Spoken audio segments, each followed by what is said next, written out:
Welcome to the Purple Rock Podcast.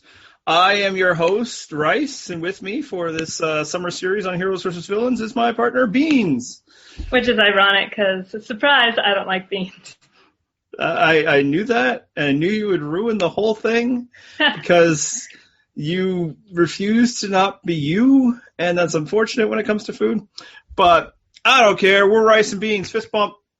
We're here to talk about the 7th through 10th episodes. That's not right. 8th through 10th episodes of Survivor Heroes vs. Villains. And I think probably the best way to start off is just like they started off with this set of episodes. Who do you think was more broken up about the loss of Rob, me or Jeff Probst? Man, I mean, after listening to you talk about Rob last week, I would have thought you had that in the bag. But my word, have we ever seen anything like that besides, obviously, the first time we watched this? Like, I'm speechless. It was a little embarrassing, and that was coming from me. Like, I was like, dude, it's okay, man. He was voted out of the game. You know, that's the objective of the game. Just bring it down a bit. You know, Rob's awesome and all, but I don't know if this will spell, the doom of civilization, which is kind of what Probst's, intro to that episode was. And some of it, you get. It doesn't seem like the brightest move for a tribe trying to win, but he also kind of knows how this thing ends. So, dial back a bit. And it didn't end there because we'll skip ahead just a moment. He had a few thoughts on it when they went to Tribal Council.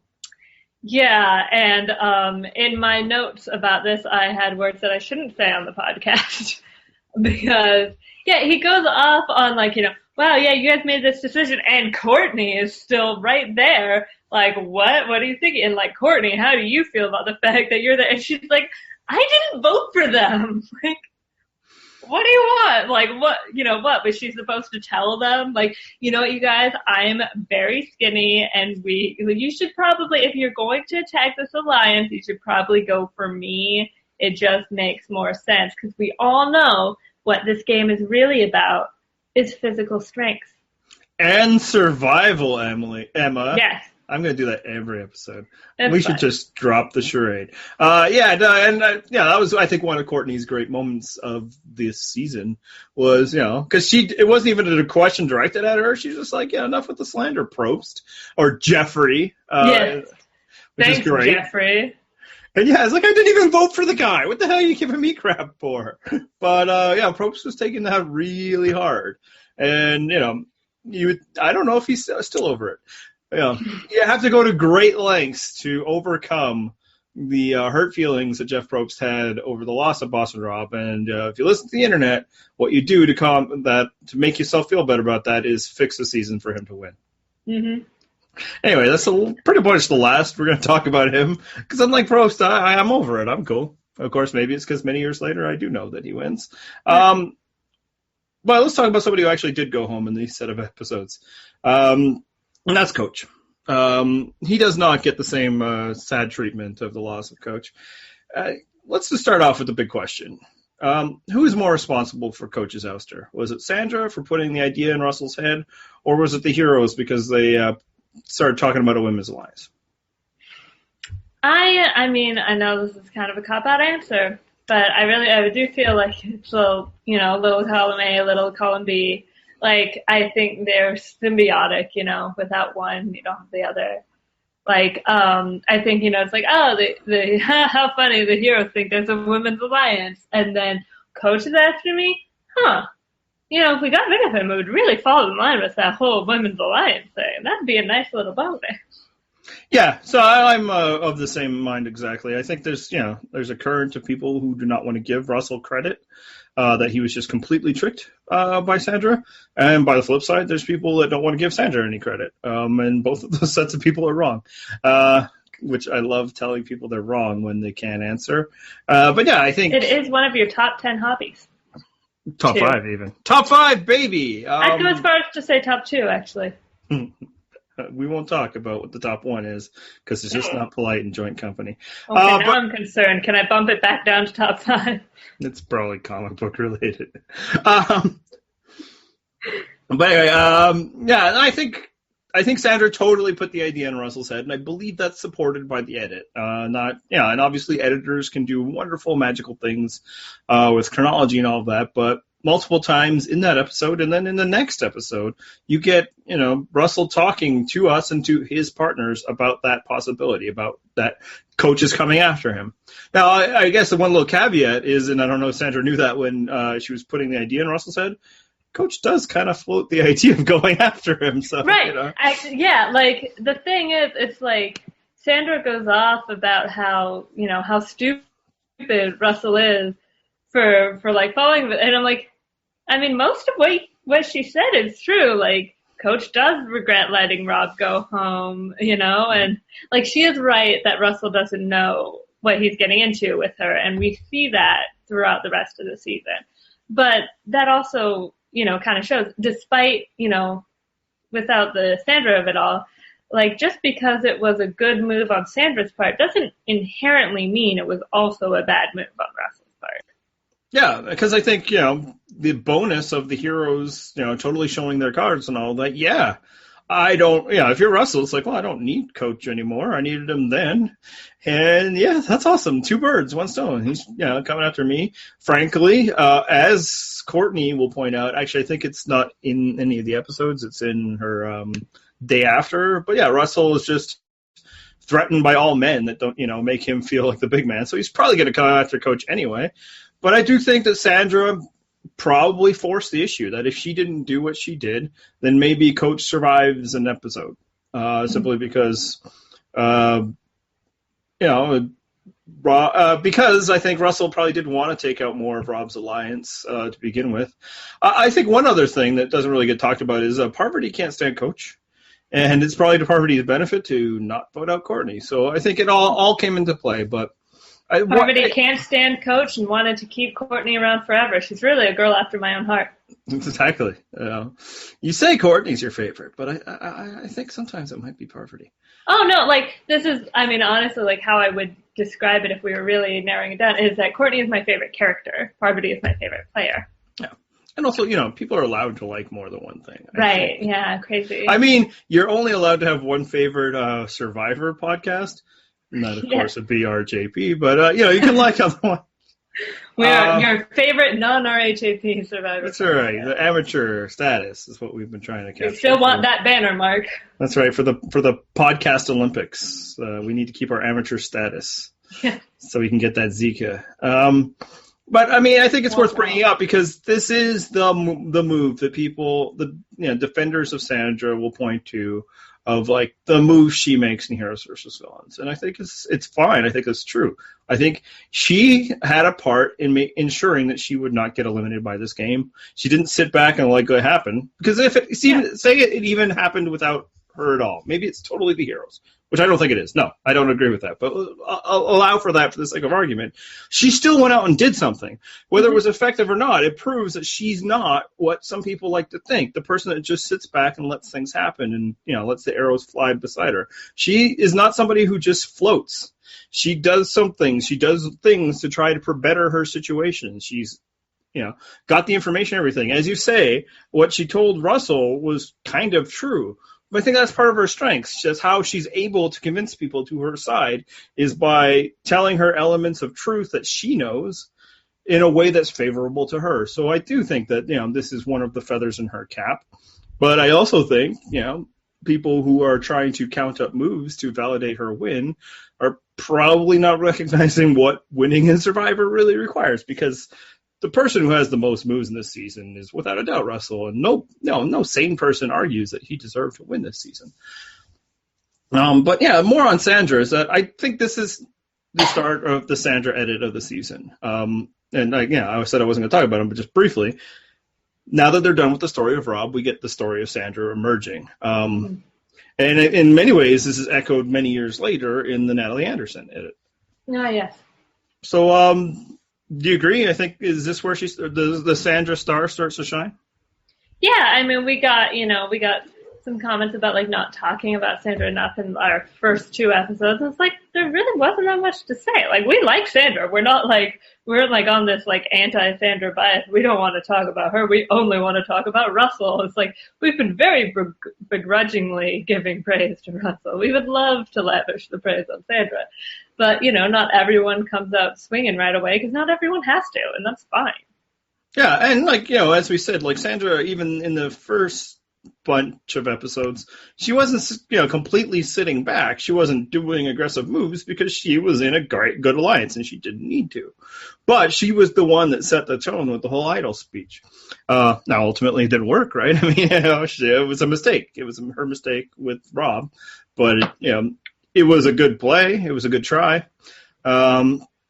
But yeah, I think throughout here, and what I think we're going to see throughout the rest of the season, as I recall, and we'll find out, is you're always going to get reminded that Sandra's out there listening. Sandra's out there, plotting. And obviously the plot is to remove Russell, which again her detractors use as a answer why she didn't deserve to win, that she lost in that goal. But one can have multiple goals in Survivor. Yeah, I'm sure her other goal was to win $1 million. Yeah, we never get the indication that she's going all kamikaze about it. I think she probably really thinks that she could, knock out Russell and win. And again, did people vote for her just because she tried to knock out Russell? Sure. But, good on her for trying to knock out Russell then. And it worked out even better that she didn't. But, yeah, I think, we always go back to what she's saying, and a lot of it is to remind us that, Russell is a stupid head. And I think that's important because I think what also starts happening here, this is, the triumph of Russell Hantz. He is taken down, not the dragon, although I guess he does that too. Is he the dragon? No, Brendan's the dragon. He's the dragon slayer. The dragon. He slays the dragon slayer. Common misconception, because it's really the dragon's monster. Also, yeah, Frankenstein is the name of the monster. Oh, look who we got. We got another Survivor fan here. Hi. Hi. I'm a boy. You're a boy, yes. You're a boy. You sure are. Look at my tongue. Yeah, that's Look a great. At my tongue. My tongue's sticking out. Yeah, that's great radio as well. we got a Civil War thing here going. My Iron Man. tongue's white. My tongue's white. Your tongue's white? Yeah. Uh-oh. Well, we better see a doctor about that. How are you, Christopher? Good. Good. So, Christopher, who do you like? Sandra or Russell? Iron Man. Iron Man. Iron Perfect. Man. Good choice. Oh, honestly, man. I think he would probably win Survivor. Against the well. Although I don't know if people would vote for him at the end because he already has a lot of money. It's true. You know what? What do you think, Christopher? We have a whole breakdown, but we should figure out what Avenger would win. What do you think, Christopher? What Avenger would win? Iron Man. There you We've go. established that, yeah. Big Iron Man. That means that his favorite is John then. How does that make you feel, Andy? John probably doesn't even know who Iron Man is. No, but he's talking. Please. All right, Christopher, where's your mom? You ready to go to bed? You should have gone a long time ago? Not yet. No, not yet. You Not want to yet. keep doing this, huh? Look, we had 2 viewers ago, and then you walked in, and they were probably going to leave anyway. Iron Man and Captain America, same team. That's right. We are. And what team is that? Are we the heroes? Yes. Yes. Yeah. We'll beat the villains, right? Yeah. Can you say goodnight to Emily? Can Emily? Good night, Christopher. Good night, buddy.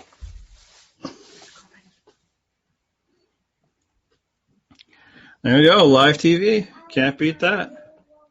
But yeah, I think it's something that we want to look at throughout the rest of the episodes. Just how it contrasts Russell with Sandra. Because and maybe this is my own bias, so I'd encourage people to let me know otherwise. But I feel like they never miss a chance to make Sandra, present as somebody who is the counter force. Whereas I also think they don't miss many opportunities to subtly show us Russell doesn't have the level of control he thinks he has. And I think one of the instances that comes up, and we'll discuss it later, is when Parvati finds the idol, obviously. But before we get to that, let's, I guess, keep going in chronological order. And so we're wondering, is it Sandra's big play or is it the heroes? And the heroes assume there's a women's alliance. Is that a signal of them being, big men heroes, or is it kind of like a legitimate line of thinking? I mean, I think if it was just, let's say this is not an all-star season, right? Mm-hmm. And this is happening, although honestly that would probably be the case even still. But, if it's an all-star season, or not an all-star season, and, it's only men being voted out, including some strongmen, because obviously if they had lost Russell the second time instead of Tyson, and so it was Randy and Russell, like, no one would be like, I bet there's a women's alliance. They'd be like, okay, they decided they were weaker than Courtney, whatever. But in this case, not only do they have that, but they also have Parvati on that side. And what is the last thing everyone saw Parvati do? The only successful women's alliance in Survivor history. In a non-gender split. Well, I guess at the time, yes. Yeah, I mean, I guess, because Vanuatu women were not successful. I think I read that somewhere on Sucks. It's such a good winner, Andy. Didn't you love that winner of that season? Is it Nobody has controlled a season like the guy who was kept around because he sucked more than everybody else he was associated with. I like the thing. Like, it's fun to make them seem stupid, and I do think that it also fits into their narrow worldview of Parvati, the Jezebel manipulator. Yeah. The only reason why you'd ever lose men is because of women. Sure, I mean, there's probably some of that feeding in, but if I was trying to figure out why it's 4 men in a row and it's Tyson and Boston Rob, the people that were kicking our butts. Yeah, I'd probably be like, you know what? It's probably a women's alliance. I think it is a perfectly natural assumption to jump to. Maybe not the one you need to hang your entire game on, but if I was kicking around, I wouldn't mention it out loud. Exactly. In front of them. So I mean, there's room to still feel like Rupert and JT are dumbasses. Keep it to yourself, Rupert. Keep it to yourself. But, if I was back at camp, whoa, can you believe they voted out the guy that's been beating us in challenges? Yeah, it must be a women's alliance. They must not care about the tribal part, and this is what's going on. I'd probably allow for the outside possibility that, this Russell guy I don't know. Well, I should say, I would like to think I would allow for the possibility that Russell's involved. But, I mean, Randy, Tyson, Rob, Coach, it kind of seems like a women's alliance. Yeah, because you would think, especially since Randy's the first one they vote out, that just because they're voting out men, it doesn't mean that, I think, and we've seen this before, they will choose to keep, you'll try to keep a stronger man around because you still would like to win challenges, and stay strong and not be only down, because if you're down numbers at the merge, it doesn't matter if you have a women's alliance, the other women on that side might not be, quick to jump over. You don't know them. And that would require betraying people, which is never a good idea, yada, yada, yada. So, it's pretty reasonable to think that if they were, just voting out men for the sake of being men and not for any other aspect of them, that they would vote out someone like Russell first. They'd go Randy, they'd go Russell, and then, then they'd have to decide between, the 3 of them at that point. And maybe that's when you would vote out Rob, once you get rid of the weaker men, then maybe you go for the threat if you're a women's alliance, thing in that stage. Yeah, but with still Coach being around and all of that. So I think it's a fine assumption, but that leads us into the bigger question is what they do with that information. And that leads to one of the bigger moments in Survivor history. What the series likes to present is a momentous moment and perhaps the dumbest moment in history. That would be JT giving his idol to Russell. Is it the dumbest move ever, or in the discussion? Because we already figured out what the dumbest move was last week. Yeah, so this is something that we've been talking about for years. I'm not even sure when it first came up, but I feel like it stems back from our days in the AV club. Was it a great idea? No, probably not. Very risky. But I think the thing is, and I sort of discussed this when we talked about Tyson's move, that in measuring a dumb move, to me, it's not just whether, it costs you the game, it's also what's the best possible outcome. And this was a very high risk, high reward situation. And, because they were naive about the variable they didn't understand, being Russell. But, if it had worked out, it would have worked out really well. Like it would have. It's sort of like, can't believe I am alluding to this season, but sort of the South Pacific thing of like voting out Ozzy because they know he'll just win at Redemption Island and they can like get him back. It's sort of, this weird thing that could totally backfire, but like if it works, it helps them out. Yeah, and I think, some people say, oh, we got someone back again. I'm going to try and get rid of him for good. Just 1 second here. But I want not get rid of him for good. That sounds horrible. But no, I want the child to stay here forever. So, it's just me. You've been in bed a while ago. Oh no, people saw my secret. So Courtney's great, right? I'm just going to talk about that. She didn't get as big of an edit this time as she would, probably because she didn't last very long, and there were just so many more personalities on Heroes versus Villains, right. And she's just sort of I knew I should have worn pants. Time filler instead. And thank God Andy is back. Okay, I just kind of talked about Courtney for a little while. Good. Oh, there we go. Yeah. I wasn't planning on listening to that segment anyway. Right, so it worked out. Although I will have more to say. Yes, right. But no, I think some people say that in defense of JT that he nor anybody else knew Russell, right? One of the big criticisms is why would you ever give Russell Hansen an idol? But honestly, I don't know if any intelligent people really make that criticism. We all, I think, know that nobody knew who Russell was. Right.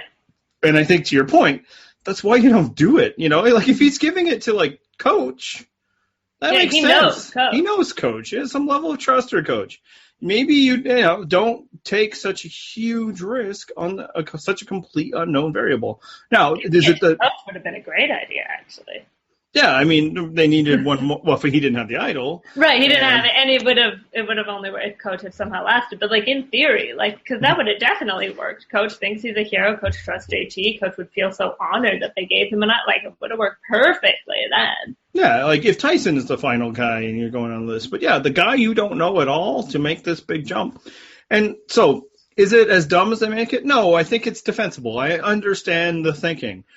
She's trying to put his thumb on the scale and, bring over the person who their evidence and their assumption thinks is the person on the outside. But again, it's just an assumption. Even if, you realize or, allow for it to being a good assumption, you don't know. And here's the thing, like the margins weren't so slim that he needed to take as big a risk as he did.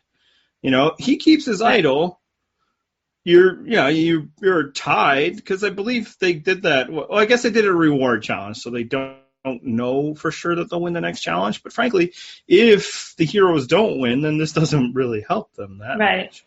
And what would help them more is having that idol, and then you could give it to Russell after you've met the guy, if it comes down to that, or you try to swing him then.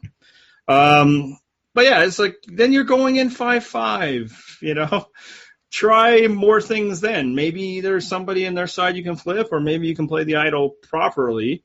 Ironically, go. Oh, sorry. It's just, they come in 5-5. There's been all this talk about who has relationships with who on the other side. Try to pull one of them. Almost pretty much everybody but Russell, someone has a relationship with.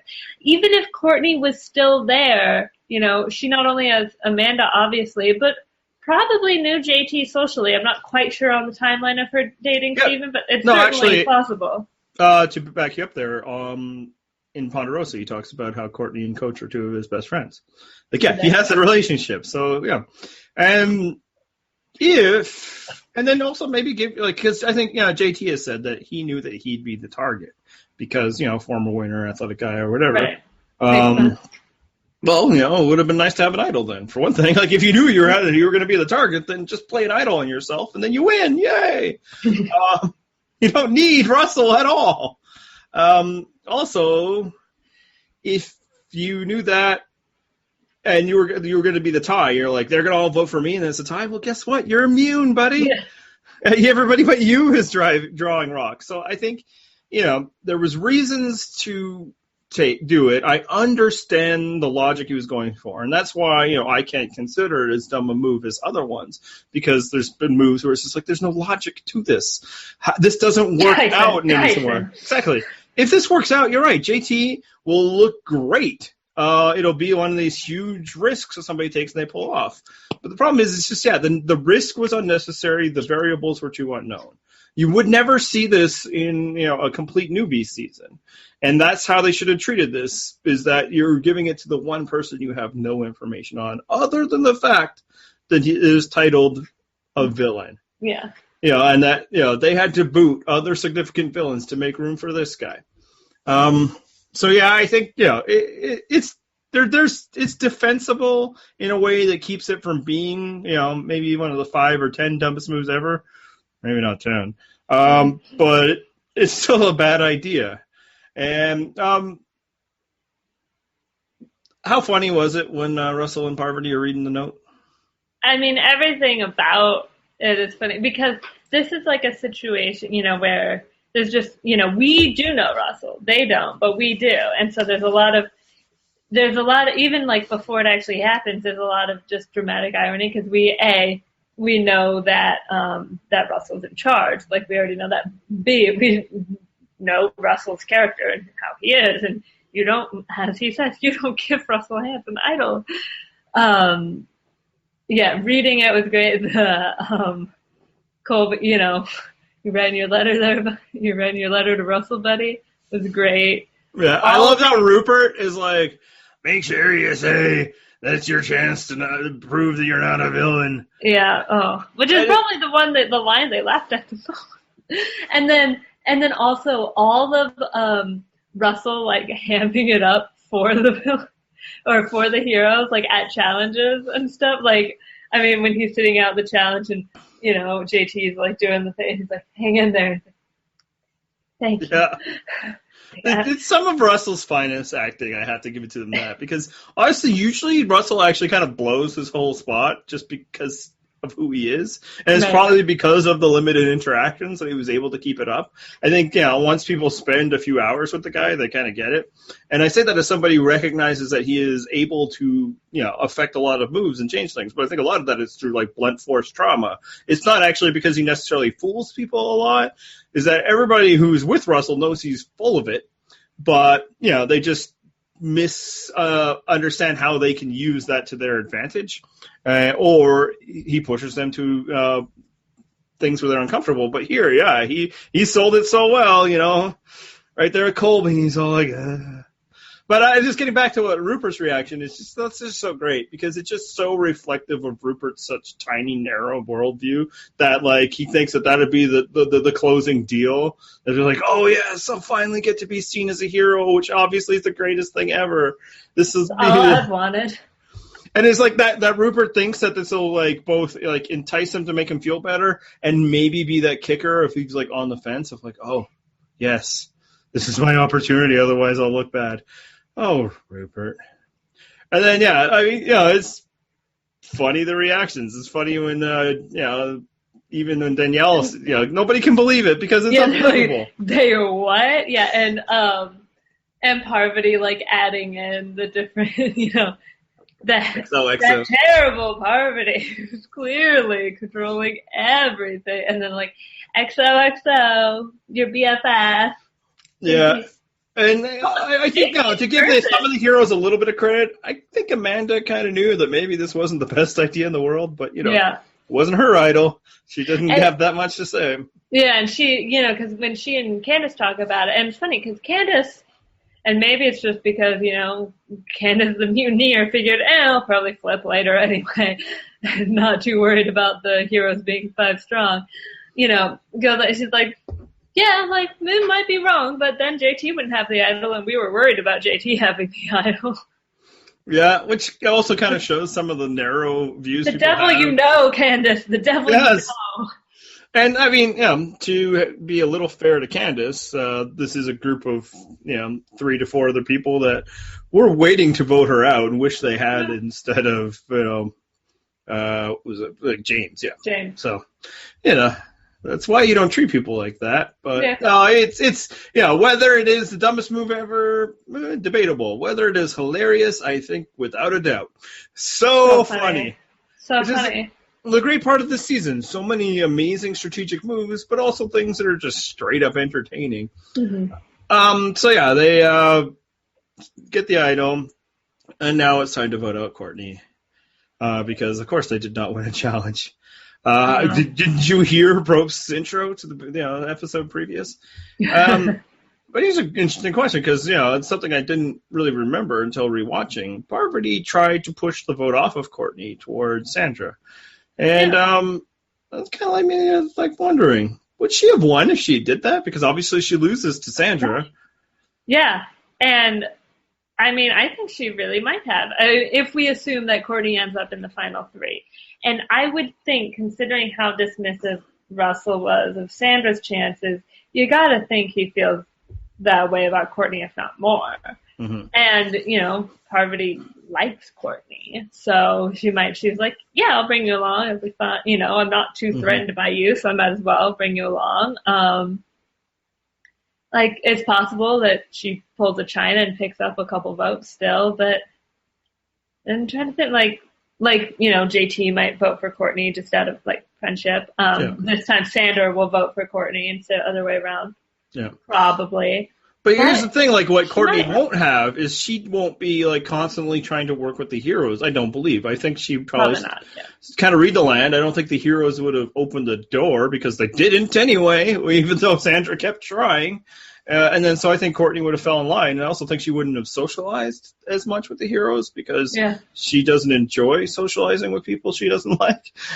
People that, seem kind of... I mean, she might hang out with, Amanda, because she hates her a little less than she hates everyone. Yeah, and Amanda might mistake that for friendship. Sure, but I also don't think there would have been that much opportunity, right? Yeah. Because... I think Amanda is still the next person out after JT, right? I don't think Courtney's presence as opposed to Sandra's really changes that. So I do think, I'm obviously not criticizing Parvati for not stepping up for this. No, that's definitely one of those situations we talk about where it's like, yeah, you try to, you see if you can get the tide to change, but if you can't, it's not the hill to die on. Yeah, it's just shows sometimes, the thin margin between victory and defeat. Because, maybe Courtney doesn't get to the end, but I don't know if there's another person that would have been near the end that would have, been so clearly favored. Maybe Jerry is able to beat Parvati.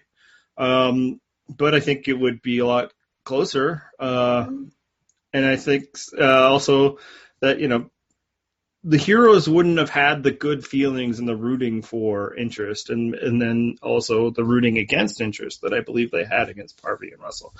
So kind of interesting. So before I guess I send you off to it, I should just say I also enjoyed Courtney. I think she's just funny. And I think, it's unfortunate there wasn't as much of her this season, but I'm not one of those persons that complains about the cornucopia of options in All-Star seasons and then whines that, my fave didn't get this domination. She ultimately is somebody who didn't make the merge, her story didn't matter to the overall narrative. So, you win some, you lose some. They can't develop everybody. But, and also her star turn is yet to come and her great value to the show. But final thoughts.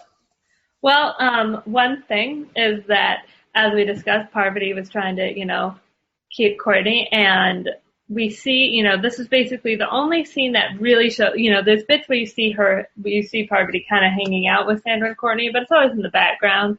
But this is, the one scene where she sort of says, I wanted to keep you around forever. She talks about, that they have a bond. She says, Courtney and I, really bonded. I really like Courtney and stuff like that. They are clearly developed a friendship. And that means that Russell kept this from being the season of Parvati and Courtney. And for that, I will never forgive him. Of all the terrible things Russell has done, this is clearly the worst. Because can you imagine how great that would have been? And if there's no Russell, if it's Shane or Penner or whoever it was going to be again, who still bring a good amount of entertainment, but there would probably be so much more of like Parvati and Courtney just making fun of Coach, which is all I want in life. Yeah, all I and needed. I linked to a few scenes of them doing just that. I believe, Courtney, I think, and there is a bonus scene or a secret scene from way back then that are still online of Parvati doing the same, just roasting Coach and talking about how much she can't stand him, and that could have made And they could have the been main doing thing. it together. Yes, no, actually, early in the season, I don't think we mentioned on the podcast, but we kind of mentioned that like Russell really did kind of screw some stuff up for us. I think he gumming provided a lot of entertainment and made the season pretty epic, his fall and the various things he does. Right. But without him, gumming up the works, we could have had the trash talkiest tribe of all time. Yeah, So as you much say. smack.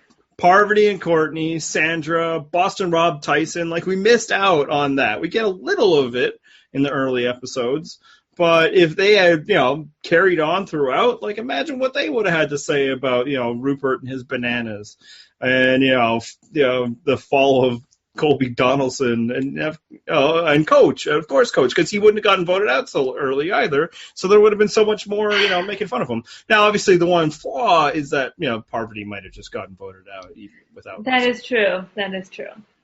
But, it could have been the funnest tribe ever Yeah. if only Russell wasn't so, interested in, furthering his agenda to try and win Survivor. What a jerk. Yeah. He took that away from us, and we'll never have it again.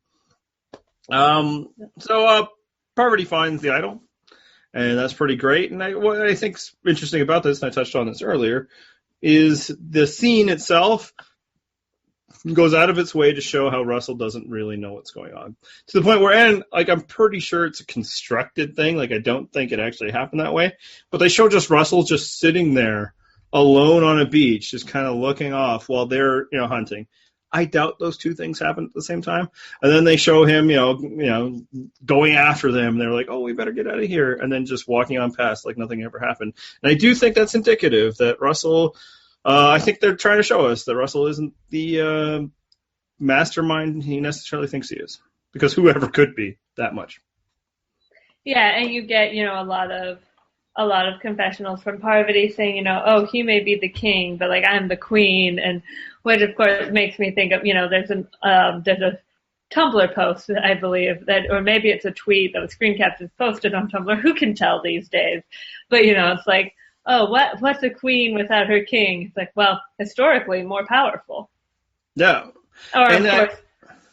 Oh no, you don't. But yeah, and they mention this throughout, that Parvati, and she mentions this many times, and obviously it's because it will also become a part of the story later, that Russell doesn't need to know this. He's on a need-to-know basis, and she says that episode, she says it the next episode, to the point where, obviously, when she plays it, he thinks she's got some explaining to do.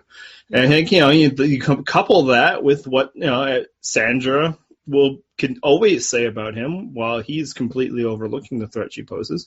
And I do believe the editor were putting there subtly, laying the groundwork that Russell is not the king of this island, and there's many reasons why he did not win, in a way that, they probably didn't do in Samoa. So do we think the merge was delayed on purpose? Do you think that was supposed to happen earlier? Because we get this season 2 jury members that didn't even make the merge, which is not unprecedented, but still a little odd. We get the villains so confident that there's going to be a merge that they pack up camp and show up to a reward challenge. And I think a lot of people do think that they were trying to even the score for the heroes. What do you think?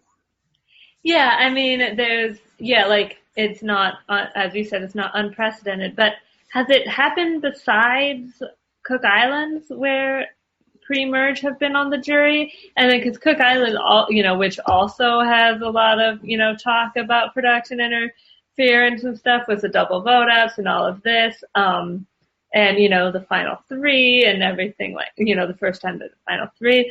And, not only do you have a late merge with people with pre-merge on the jury, but, that first challenge they do has been a challenge before, and it's been a reward, or It's been an individual challenge, yeah. Not a It team has been challenge. an individual challenge. You know, and the whole like matchup of it all is certainly not how they normally do team challenges. Like you might have matchup, but it's not like all happening at the same time, you know. It's matchups like fighting or bowling, apparently. Yeah, I think that lends some credence. I will, a quick note, say that I loved the matchups as somebody who's doing brackets. Like, if I was given those, 8 people? Or was it 10? 10. 10, Wait. yeah, because Russell sat. Yeah. If I was given those 10 people, I probably would have made those exact matchups. So, yeah, just like if in a bracket. Yeah. Because they all had some kind of relation to each other.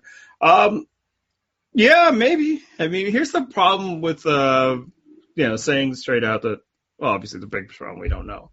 But saying, they were trying to make it evened up for the heroes is, it could, if it doesn't work out the way you want, it could be so much worse. Yeah. Like you're probably better off now with just one down, seeing if they could swing, than if, the villains win that challenge. That's it. You're done. There's no interest. Like the JT's whole letter isn't going to become a thing.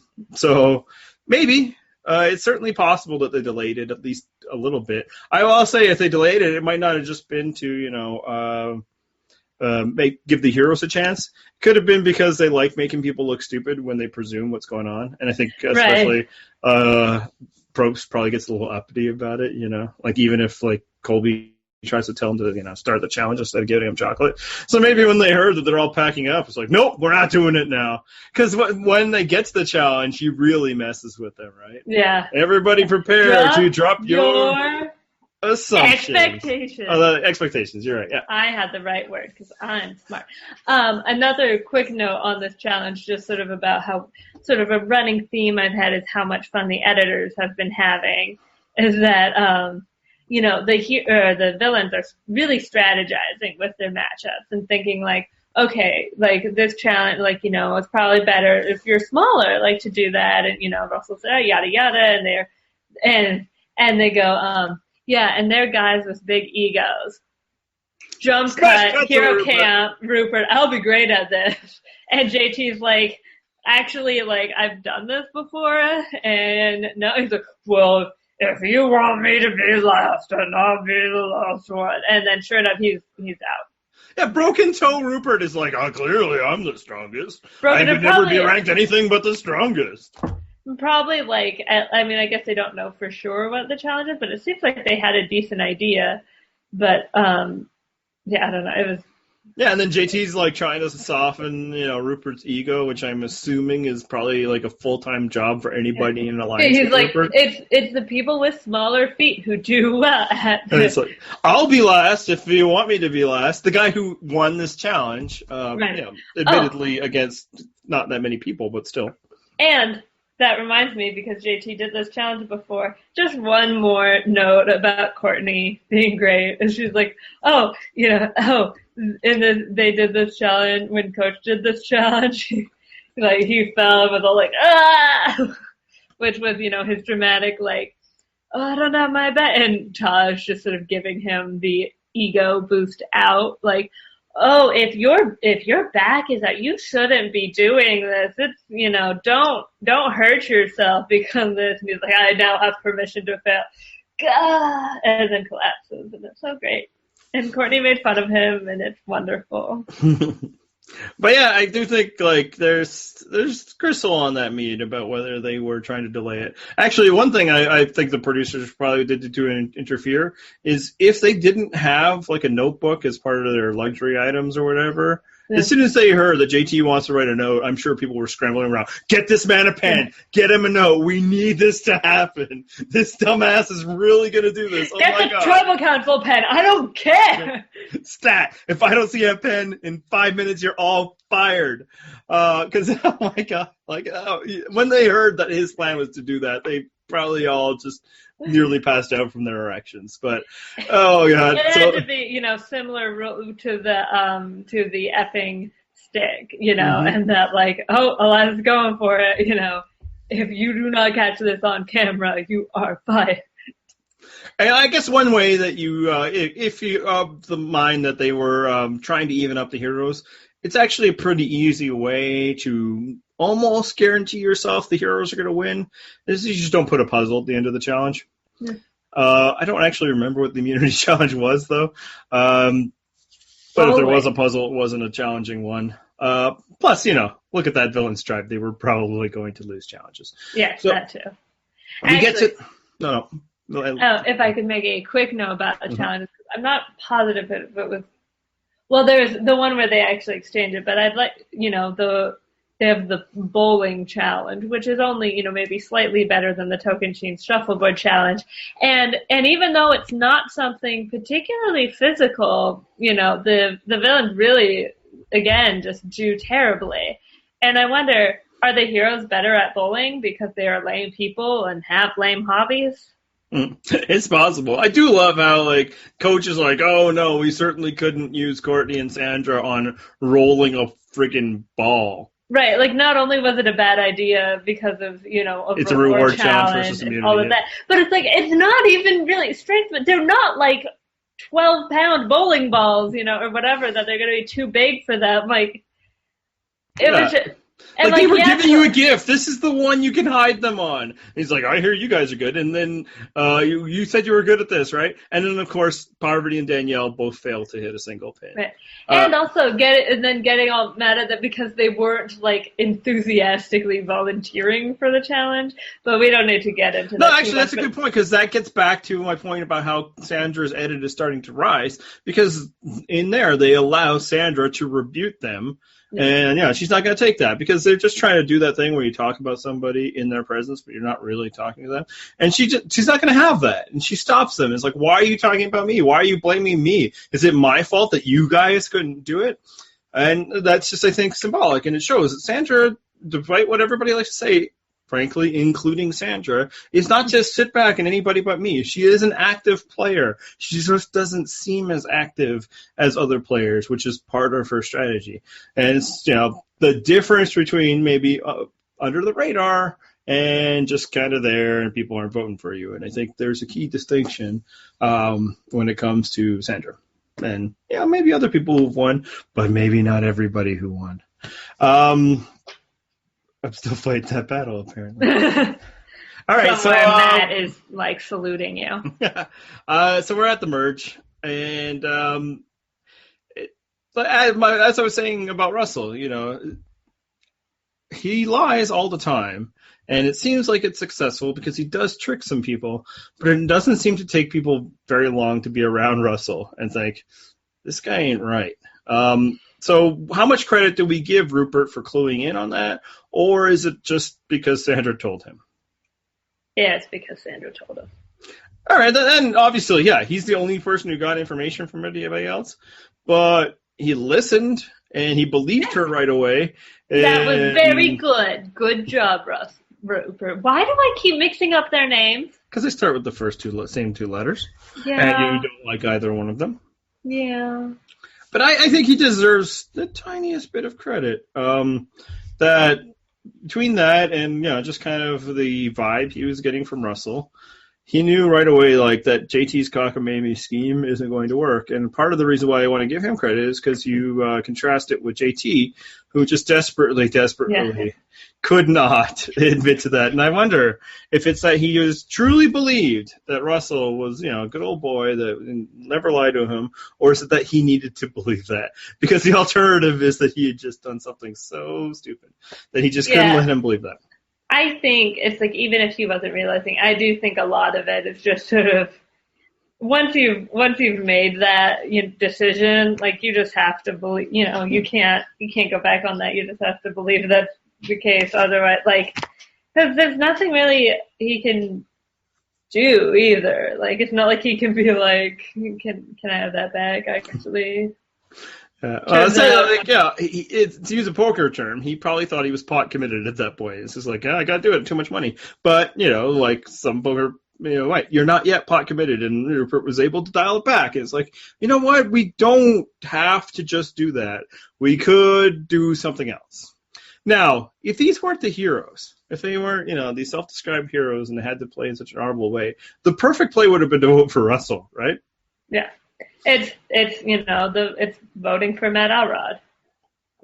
I'm glad you said that because it would make me seem like I'm just trying to bring up that guy again. But Right. yeah, and no, to be fair, that had not happened, so that wasn't part No, of the playbook. they didn't have, the map for that, but that's the move. Yeah, but at this point, you don't need Russell's vote. You just need him not to vote for you. You just need one more than the other tribe. And if he's going to vote for somebody else, if he's going to vote for Parvati like he says he is, great. But he's not going to play the idol because he thinks he's with you. And they should have been, as much as he's lying to them and trying to be on his side, they should have been, and maybe they were, but we don't see this. They should have been lying to him throughout the whole time. Oh yeah, Russell, you're in with us, and we're voting for Parvati.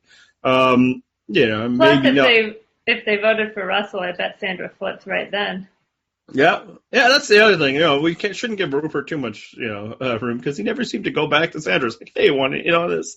Right. It's like, yeah, sure, Russell listened, but it seemed like he could have done a little more to do something about it besides let's maybe vote for someone who won't be given an idol. That's the only thing. Is it? Is that the only thing you could do? Yeah, and maybe there just wasn't opportunities to go talk to Sandra again. As Sandra says when she's talking to Rupert, she can't be seen with him. But I imagine there's probably some time. But they were talking about voting out her. Everybody, I think before they even went there, it was it's Sandra, right? Sandra. And I think for a second, maybe Jerry, and Colby's like, yeah, sure, Jerry. Yeah, he's like, I don't care. I just didn't want to say it because I thought you guys would think I had sour grapes still. So yeah, but I tried to vote her out of All Stars, and I'm going to do it again. But yeah, it just never seems to be this opportunity to bring Sandra in, which obviously will be the broken record that we're going to get into for the next little bit. I think so much as that is JT.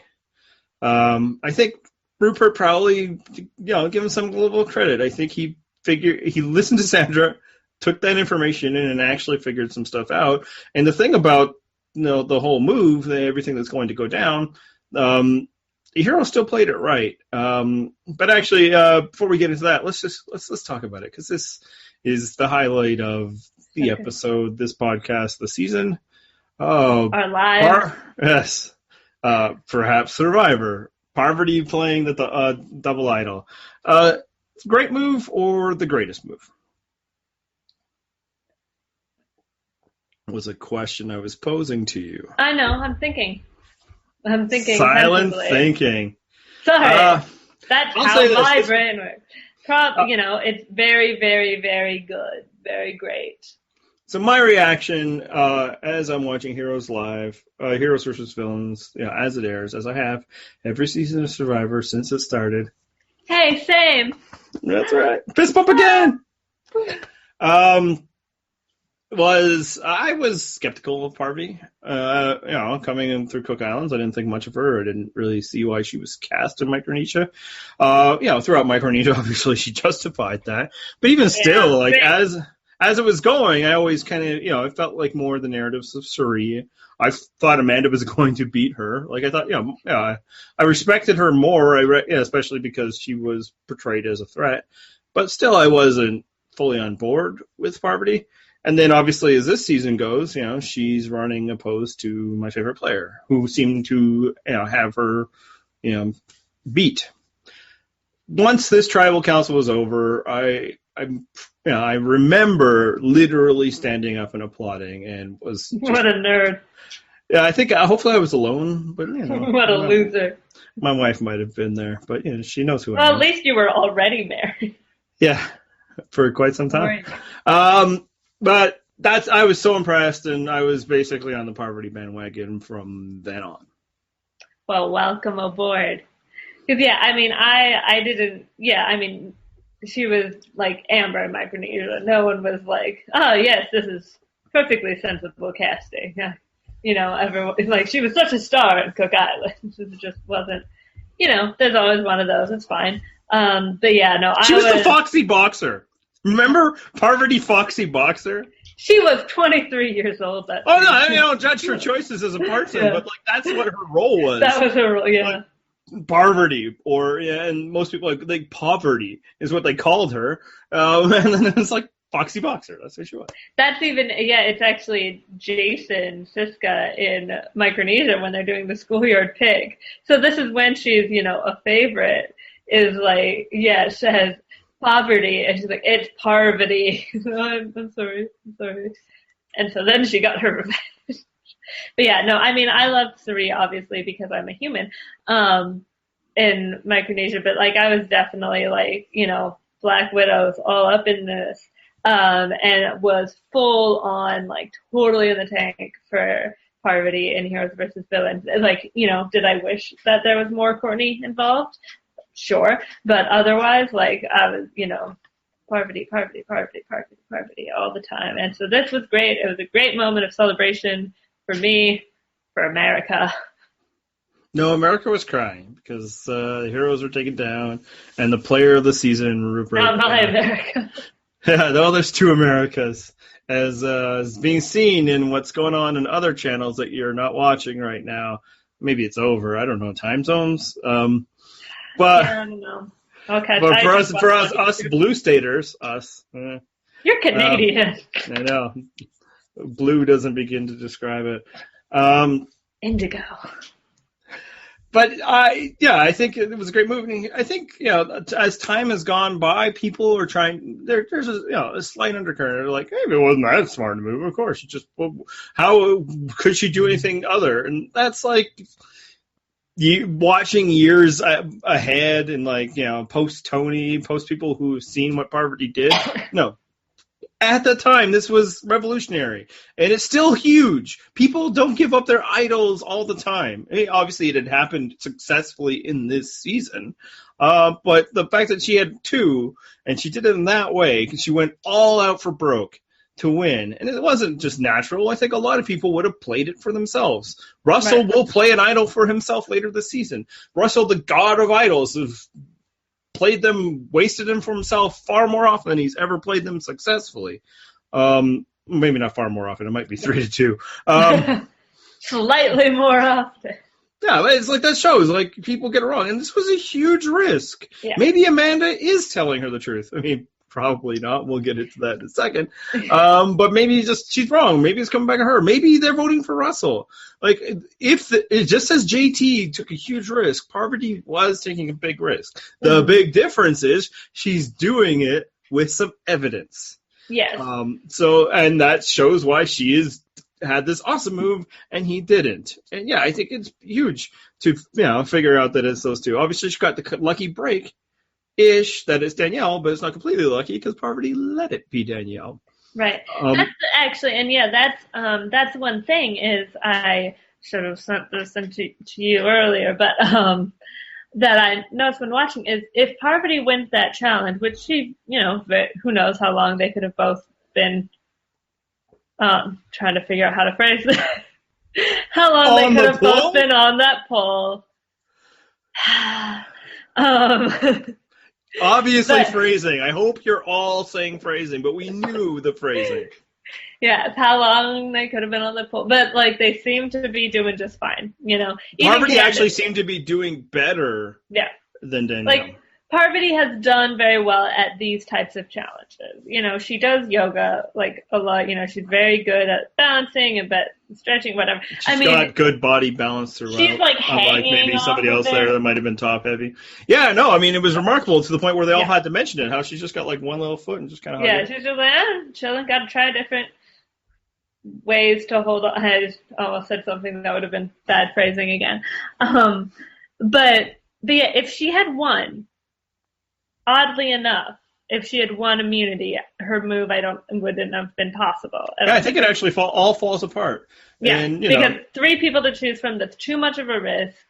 Mm-hmm. And then... obviously, she could give up the necklace, but that's not going to work. People aren't going to think that they fooled Russell and Parvati into that it's going to be Parvati, so they won't, try the counter moves or anything like that.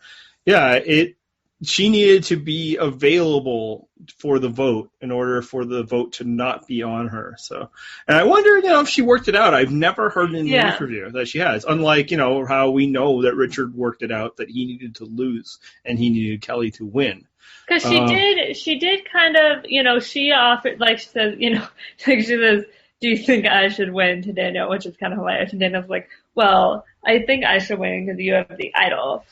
And it's like, yeah, she chooses to step down, but if she's really nervous, she could have just hung out on there. Like, I feel like Danielle would forgive her, like they were a fairly tight alliance. I don't think you're gonna like break up because you decided to stay in an immunity challenge or something. Now, would it be impossible? Maybe she just, guesses that it's not Sandra or something and goes Jerry Danielle. But same time, maybe then you don't risk it. You're just like, what? I can ride these two idols out, because at some point, like earlier in the episode, that was her idea. Like, she didn't come into this merge realizing that she was going to do that. And I think it's because, it lined up the way it did. That, it's like, okay, it's obviously not Russell. It's obviously not me because of, Amanda's terrible acting. It can't be Danielle. So, it's a high risk play, but the percentages are much lower than they would have been in another scenario. Right. Let's talk about Amanda for a bit. Oh, Amanda, she tried so hard. It's just indicative of her entire run as Survivor, and I think it's because it's indicative of the human being that she is. And frankly, it's probably, says good things about the human being that she is. Yeah. That when it comes time to, look people in the eye and tell them that, something that's a lie, she's not good at that. Now, maybe some of it also says a bit, not as good things, that she wants to be liked. But and that's more specifically with her tribal council performances. But even here is that she just doesn't have the heart to fully commit to burning Parvati, even though that's what she's doing. She could have just aligned with Parvati and worked something out. But no, she's like, okay, we're gonna beat Parvati, and it's just not in her. The game ain't in her. Yeah. It's because Parvati has that prior relationship with Amanda. It's like, not only is Amanda not a great liar, but Parvati, has played this game with her all the way to the end, has seen how, she behaves in probably, similar situations, and able to pick up on that. So here's another note about Amanda. Did she not tell the rest of her alliance that Parvati has an idol? Because Parvati told her that she has an idol. Yeah, that's true. She did. Like, right away, too, which I'm not 100% sure on that move, but that's fine. Well, it just shows that I think Parvati was looking for different angles, and also that, she doesn't have everything masterminded, because very few people in Survivor ever does. You read the situations, you react as you need to do. It's not a criticism, it's just a reality of things. Right, it's like everyone's been thinking, I'm going to go and then pair up with everyone on Micronesia. The only one left was also my closest ally. Might as well check it out, see how things go. But because the heroes clearly act as though they believe an idol will be played. They know that JT gave an idol to Russell. Right. But they don't seem to act like the potential. They don't at all, not even seem. They do not act at all like, oh my God, we're up against two idols. Well, because and if they did think that, I still think they do what they do. You still vote for Jerry or Sandra, but it's never brought up. And it's just like, does Amanda think that she has Russell's idol? That's a weird jump to take. One thing is, and we didn't really talk about this, is that the heroes were very surprised to see both Russell and Parvati there. In theory, Russell has played his idol, and he claims Parvati also played one. Which also, can I just say, the way he explained how that happened was so dumb. Like, he's like, yeah, we stood up at the exact same time and looked at each other like, what? So let's play the idol. The solution is so easy. Okay, yeah, I had that idol, so I stood up to play it. And Parvati obviously realized I'd be gunning for her, so it turned out she had an idol. What crazy town, Yeah, well, that gets back to what I was saying earlier about Russell's lying. It was so easy. Is that I don't think he's actually as good at it as he thinks he is, and other people do. I think people know frequently that Russell is lying to them. They just don't act on that the proper way, and a lot of that is to his credit. And part of it is because he just pushes and pushes and pushes, and it makes people uncomfortable, and people won't go to his level because they know that that's not a winning way to play. but it's a way to beat you in a minor battle. Because I think just saying that, and then all of a sudden volunteering right away. I swear on my kids, that combined with Sandra's information did enough to make Rupert realize that this guy ain't right.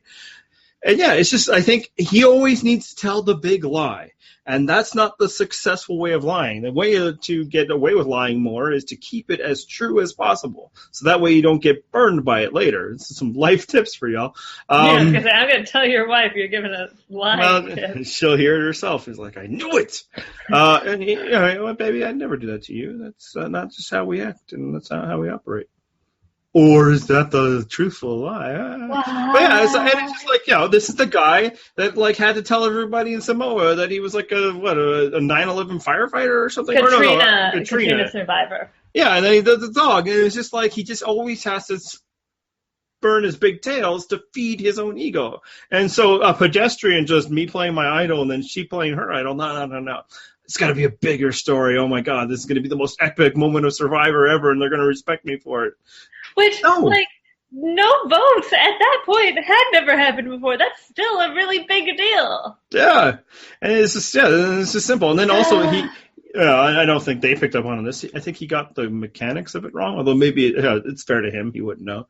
Yeah. I do believe they still get to vote, right? I think what he said actually was that then they re-voted. So I think he is saying that there were no votes, so that they re-voted. Couldn't vote for that. And he said Courtney voted for Jerry and everybody else voted for Courtney. Right, but he said that he and Parvati weren't allowed to vote. Which I don't think that's true. Yeah, I couldn't. Yeah, in a normal tie situation, but anyway, that's but they the most nitpicky tied. Criticism I've ever had.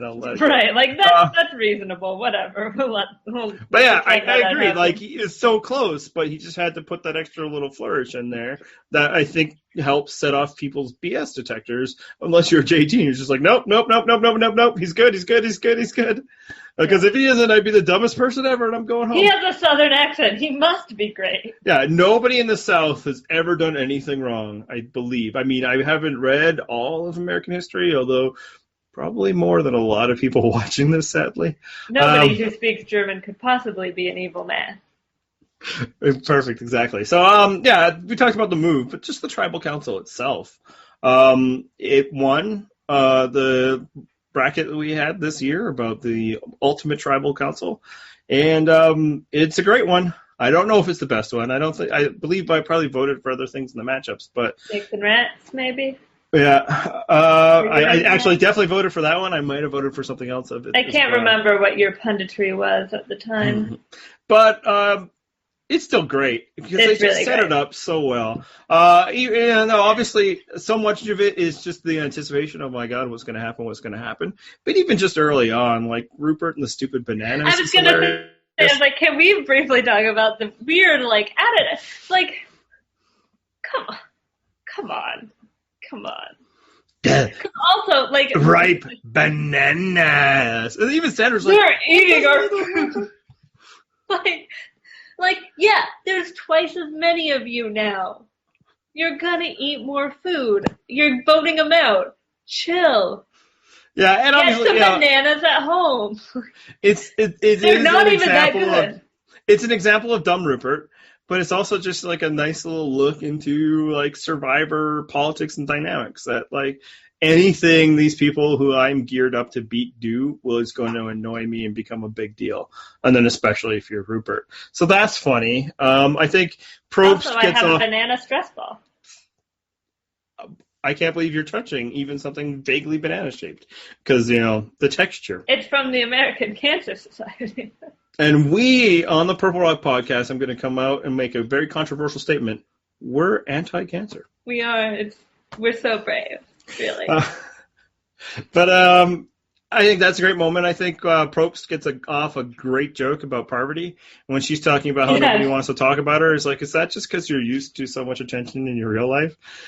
It's a good burn, and it's probably it's a good burn and probably pretty true. Yeah, and Parvati, because she's awesome, is able to play it off like ha ha ha. Yes, but no. So yeah, and that's a great little release of tension. Jeff. And you just have these moments, and then when they show the votes, it's fantastic. It's so good. So they have Jerry saying, "I hope I don't see any votes for me tonight." somebody voting for Jerry. And then Candace is like, we're voting for you because we don't think you're the least likely to get an idol. Oh. Which, can I just say, like, also, I mean, it's very possible, very, very feasible that Rupert just, got the vote off Sandra because he likes her. But like, just to further show ineptitude of the heroes, like, if Jerry's not the least likely who would be given an idol, it's Sandra. She's not even in their alliance. Yeah. Like, she's just also a villain. Like, that's it. She's not even in their alliance. Anyway, but they don't know that because it was a women's don't. alliance and she's a woman, right? Russell is the one that's least likely, except that I guess he is. And all that. Like, yeah, it's like, what information are you using here? Yeah. Because, if you believe Sandra, you can just get rid of Sandra and then you have numbers. Again, like we said, you could have just turned around and voted for Russell. And, it's win-win. Either he is involved in the tie or, he votes with you, but sorry, buddy, we don't need you anymore. You didn't do your job, which was to take somebody out with an idol. Yeah. So, I think it is a tremendous tribal council, and the tension's all there. And then when the vote reveals start to happen, and actually, when she pulls out the idols is so great because they're like, we knew she had an idol, and then she gives it to Sandra. Everything's fine. Everything's good. Cool, this is good. This is fine. Every smug looks, and then one for Jerry, and boom. Which, I mean, also shows, like, the one thing that, she could have done, but takes so much foresight, especially when you already have it in your head. I'm going to play 2 idols. This is going to be fine. Like, to be like, they seem fine with this. Perhaps, like, sorry, Sandra, JK. Looks like you're...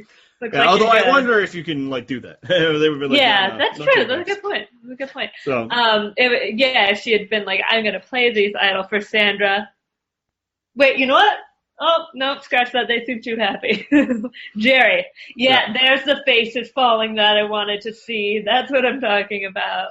Yeah, or at the very least, Sandra, and you don't get the reaction. It's like, okay, now I got to play the second one. That's true. And maybe that's what she was doing. We don't know. But I'm guessing not because she was sitting. She probably couldn't see the reactions. Whereas when Tony would do it many years later, so again, he gets the benefit of evolution. He has the perspective. Yeah. Like with Mike improving on the Three Amigos thing. Exactly. So I'm not a criticism at all. I guess it would just be the one thing that could have made it slightly better, but it was still perhaps the best thing ever. And just their faces falling, and JT getting the Mr. Krabs thing, and just the swirling here, and when the Jerry votes are coming in, and she's just like, she's so wonderfully expressive. It is fantastic. And the weird Rupert banana thing also shows, like, as much as we see it out of context and gifts a lot, Parvati doing like, well, I'd hate to watch, it'd be no fun to watch, green banana turn yellow without my debaucherous little villains, which sounds like something she would have been like planning, but like the banana thing hadn't come up yet, like she would never known that. So all hail Parvati. The only thing that maybe puts a little sour note on this tribal council is JT's final words. Yeah. So I didn't actually even really register this when I watched it 5 years ago, and I think I honestly just can't remember. Yeah. And I think that probably speaks to, societal norms. Just like, okay, it's just a good old boy saying stuff. But for people that don't know what we're talking about, as he's saying that, it's like, that's why you don't trust a villain, and you especially never trust a woman. And you're just like, oh, JT. And JT, that's not even why you got voted out. You weren't trying to trust any women. You tried to trust Russell. Russell screwed you over. Russell gave the idol to Parvati.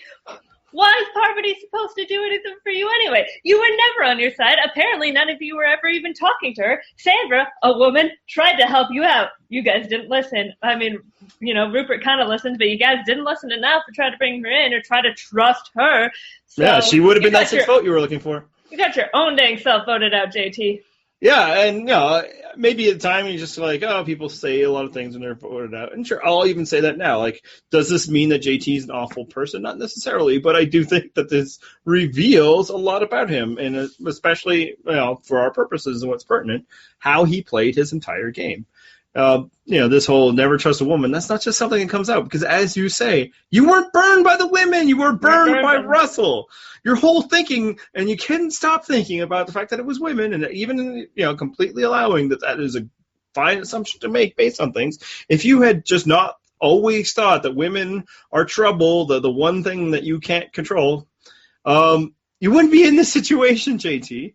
Also, I guess it probably tells us why he decided to get rid of Stephanie. Probably shows why he flipped out to get rid of Cirie.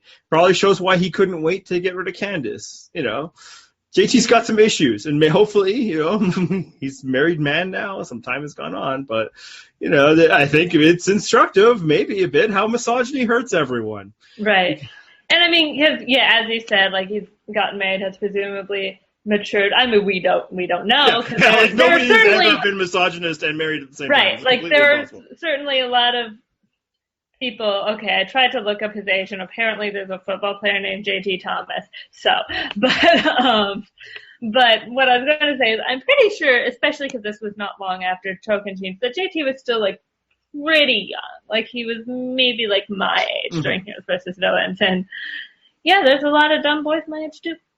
Yeah, and like as you said, older. like it didn't register as hard with us, the first time we watched it. To the point where I didn't recall it happening, but this time it was just like, why'd you have to go and ruin it, JT? Yeah. But more importantly, I just think it probably reveals why he screwed us up so badly. Because, maybe it's just why he didn't believe Sandra and why he had such faith in Russell. Because it's like, us good old boys, we know. And if you go back to Tocantins, it's like, he kind of did have more success winning over men than women. No, he had success winning over everybody. But, I don't know if anybody loved him like, Coach loved him or how much Fishback loved him. So, I don't know. I don't think anybody loves anyone as much as Coach and Fishback loved JT. So that might be an unfair, standard. I don't know. Coach loving Rob. Well, he didn't let JT get voted out, and it would have been so much easier. Whereas, he was a weak little man when it came to Rob. Quick little note. And, if he were to ever come back to Survivor, hopefully he's grown up a bit in that area. I just hope that he's changed in some way. Yes. When he plays the game. Hopefully. To get back just to the tribal council and how Parvati talks about how, nobody will talk to her and, Probst epic burn. I just kind of wanted to talk about that a bit because I think for the rest of the game, it's instructive to watch why Sandra won and why Russell lost is pretty easy. But we know why. We're going to be counting it down anyway because it's just so ridiculous as it goes. But why Parvati lost? Because, nobody worth talking to, I think, argues that Russell should have won Heroes versus Villains. The people that think Sandra should not have won will argue that Parvati should have. And I'll admit, as I was watching, I felt like I would have voted for Parvati. Same. But I think that there was a bit of evidence there, and, I just picked up on it this time, is that I think she took it too personally that people were opposed to her, and she sees her name on that letter and then gets a bit of the cold shoulder. And I think how that happened is then she became very us versus them throughout the entire time. And this is the start of her basically building zero bonds with the rest of the heroes who will make up the majority of the jury. What do you think? Because she's, a lot of our confessionals from Parvati, even from the beginning, have always been like, why are people always after me? Like, I don't understand why everyone is always after me. Because, in the real world, her charisma is not a bad thing, so she yields positive results from it. And, Jeff alludes to it with his joke, and one of our commenters, and unfortunately I cannot remember who said it, and I'm terribly sorry, but someone made the point that, this is probably the first time in Parvati's life that hasn't, worked out. Because even in Micronesia, she wasn't really a big star on Cook Island. So, Penner, who would play, somehow clued into the fact that she. Well, because he'd been around her. I think if you're around Parvati, you recognize what effect she has on people, and then once you played a bit of Survivor, you recognize how dangerous that effect could be. So, especially once she knows the game now, whereas Cook Island, she didn't know what's going on. And then also, I think Penner it was just personal. He might have just been lying about her being a threat just because, he probably didn't like her because, They She did wasn't not very nice treat to him well. No, they did not. Yeah, and to your point, like in Cook Islands, she was riding high and in control until she wasn't. Like, the white tribe was controlling things until it went there. So, Oof. there, her personal charisma actually worked really well for her. She had, Mhm. Nate and Adam doing what she needed them to do.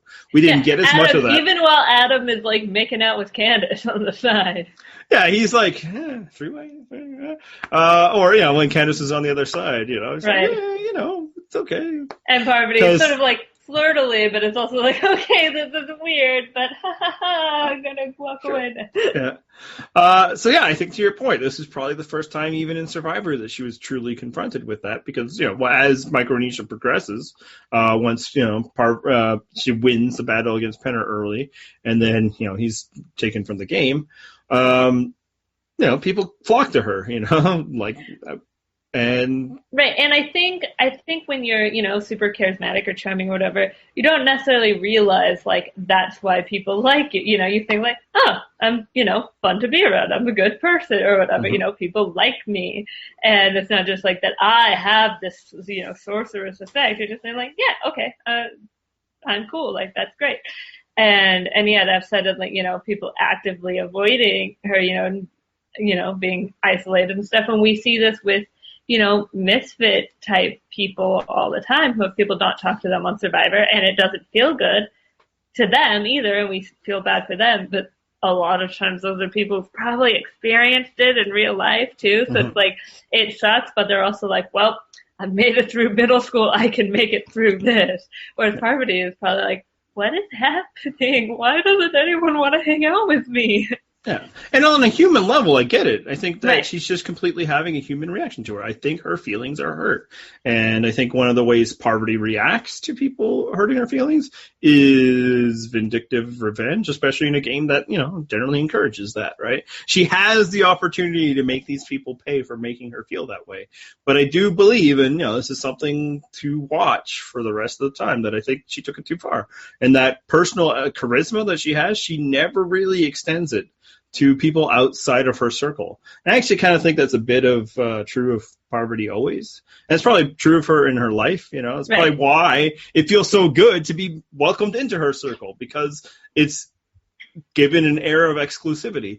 And, some of it obviously is also on the heroes that they probably weren't that interested in developing a relationship with her. They felt burned by her. And, Yeah, and for the same reason they weren't trying to talk to her in the first place. Right. But, it's not their job to make her feel better so that she can win. It's her job to make them feel better so she can win because, she has to know that she's in a pretty good position now to do that, and they are not, and she doesn't. And I think, we see in this episode where that stems from. I think it's personal. So for all of the great things that she did tonight or in these episodes and will continue to do throughout the rest of the season, I think this is her fatal flaw and why ultimately she doesn't win. She just doesn't make those people like her enough. Yep. All right, so yeah, I know. I sometimes just feel like I gotta let somebody else say something because it just feels better when I finish my great flourish and then just So I that's enough already for, said a lot about the topic, so I don't know what. anything else for these these 3 episodes? I don't think so. I think we covered it. Yeah. So next week we'll be back on Wednesday night talking about the next 3 episodes of Survivor's Heroes versus Villains. And I guess these on the high scale of everything that's going on in Heroes versus Villains, these are probably the lullish episodes. So we're trying to get rid of. It's good that we're gonna kind of get them all at once. Now, it's a sliding scale for the lull episodes of Heroes versus Villains are still probably better than most other ones. Every episode in Nicaragua. Exactly. The best episode of Hero Nicaragua. I don't think that thing exists, even though Matt suggests that there should be one better. It's all a tie for suck. Nothing comes to mind. Clearly, it was the episode when 2 people just up and quit right before. Oh yeah. It was probably the last one because that meant it was over. All right, so You can listen to this podcast if you aren't watching it on video on iTunes, Stitcher, Google Play. Obviously, it is on YouTube, and it will also be on our website. Can they find our website? PurpleRockPodcast.com. And why should they find our website, Emily? Because we are going to, A, we always have great content. But B, we post the podcast. We have great commenters, and this week we'll have a little special surprise in the podcast post. What is that surprise, Andy? It's a surprise to me because I was going to post it next week, but we will have it now. Never mind. Well, then why did you say why should they come? Because of the great commenters, Emily. Because of the great commenters. Yes. Okay, fine. Great commenters, and tune in next week and find out what will appear then. Ooh. Are you going to make me edit this episode between you and my kid? But nope. The reason why we're doing it this summer is you get it, warts and all. This is what it's like to be a lazy Survivor podcast, which I'm sure there are no other lazily edited ones anywhere on iTunes. But yeah, great community. Leave your comments about this episode. Let us know what we got wrong. It's possible that I've allowed room for conversation this week instead of just ranting at you over the greatness of one particular person over the others. You can find us on Twitter. I'm Purple Rock Andy. The show is Purple Rock Pod, and you are Purple Rock Emma. There's also a few others on our site that are there, but they're not here, so I'm not promoting them. Honestly, that's probably enough plugs. People probably stop listening before we ever start. So what do you think? We should pretend that there'll be theme music playing right now. Yep, theme music.